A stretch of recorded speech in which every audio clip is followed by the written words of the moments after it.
ప్రకృతి శాంతి ఉండాలి, మానవుడు శాంతి ఉండాలి, పశు పక్షాదులు కూడా శాంతి ఉండాలని ఎప్పుడో ఋగ్వేదం చెప్పారు. కానీ మనము ఇప్పుడేం చేస్తున్నాం?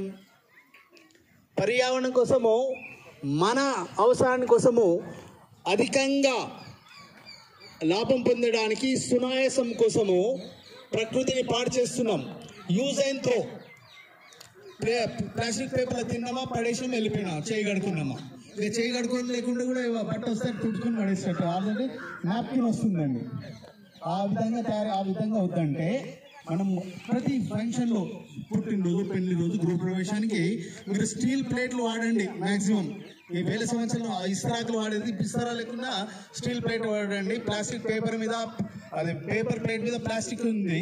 ప్లాస్టిక్ మీద వేడి అన్నం, కూరగాయలు వేస్తే 104 రకాల విషపూరితమైన రసాయనాలు కడుపులో కలుస్తున్నాయి. ఆ విధంగా కావద్దంటే మీరు స్టీల్ ప్లేట్ పెట్టండి. లేకుండా మా దగ్గర స్టీల్ ప్లేట్ బ్యాంక్ ఉందండి. 200 స్టీల్ ప్లేట్లు ఉన్నాయి, 150 గ్లాసులు ఉన్నాయి. మీకు కావాలంటే ఉచితంగా ఇస్తామండి. అదొద్దు, మీరు సొంతంగా ఆరోగ్యంగా ఉండాలంటే మీ ఓన్ స్టీల్ ప్లేట్ తీసుకెళ్ళండి. సిగ్గుపడద్దండి.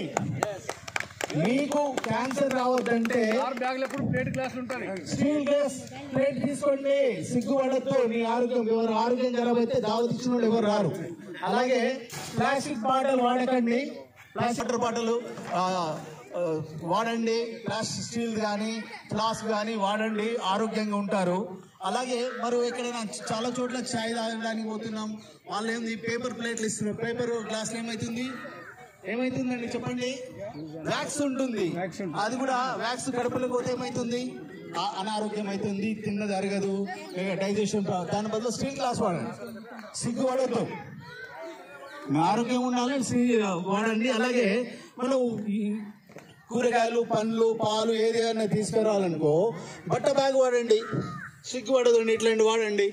చూడు, ఒక్క బ్యాగ్లో ఎన్ని 4-5 స్కూటరు, దాంట్లో కార్లో జేబులు కూడా పెట్టుకొని పోవచ్చండి.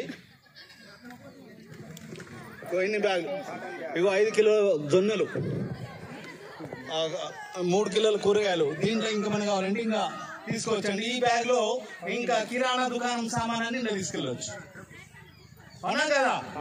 కొద్దిగా అలాగే కొద్ది చిన్న పని, పెద్ద కష్టం ఏం లేదండి. ఇది పట్టుకోండి. అలాగే మనము ఆరోగ్యంగా కూడా ఉండాలి. ఆఖరి రోజు చనిపోయేదాకా కాళ్ళు బాగా పనిచేయాలి. బెడ్ మీద వండుకోవద్దు. అంటే సైకిల్ మీద ప్రయాణం చేస్తుందండి. పాలు దేనికి, యోగా క్లాసు కానీ, కూరగాయలు దేవడానికి కానీ. ఆఫీస్కి అయితే ఓల్డల్ నుంచి ఈ రాధికా సిగ్నల్ వరకు ఒక 5-6 ఏళ్ళు వెళ్ళాను. లేకుంటే పబ్లిక్ ట్రాన్స్పోర్ట్ వాడుతూ ఉంటాను. ఇప్పటికీ నేను మా కారు కొనలేదండి. మా ఇంట్లో ఇంకా 2 కార్లు ఆపడానికి స్థలం కూడా ఉంది. కారు కొనలేదు. అంటే ప్రయత్నం చేయాలి. ప్రతి నెల